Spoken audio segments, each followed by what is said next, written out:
कसैले केही पनि मागेको छैन। एकता हुनुपर्छ मात्रै भने चाहिँ आजसम्म कसैले कुनै पद मागेर बसेको छैन। त्यो आवश्यकतालाई सबैले चाहिँ बुझेर समय निर्वाचन नजिकै छ, समानुपातिकको सूची बुझाउनु पर्ने छ। अब अड्किएको चाहिँ कहाँनिर हो यो एकता मिलनबिन्दु? अड्किएको छैन, फुक्छ अब सबै कुरा। कहिलेसम्म टुङ्गिन्छ होला?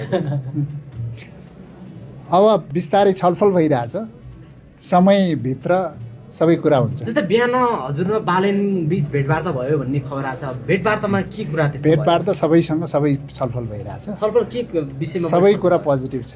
तपाईलाई बालेन शाह र तपाईँ मिलेर रविलाई चाहिँ के भन्छ आउट गर्न खोजिरहेको छन् भन्ने कुरा पनि बाहिर आइरहेको छ कि यसलाई चाहिँ तपाईँहरूले कसरी गर्नु? व्याख्या गरे पनि व्याख्या अस्ति बालेनजी र रविजी मिल्दाखेरि के अरे भेट्दाखेरि मलाई आउट भयो भन्ने, अनि म र रवि भेट्दाखेरि फेरि बालेनजीलाई आउट भन्ने, अनि बालेनजी र म भेट्दाखेरि फेरि त्यो होइन के।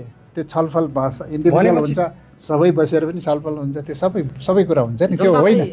अब आउने निर्वाचनमा तपाईँहरू 3 जनालाई एकै ठाउँमा देख्न चाहन्छन् क्या?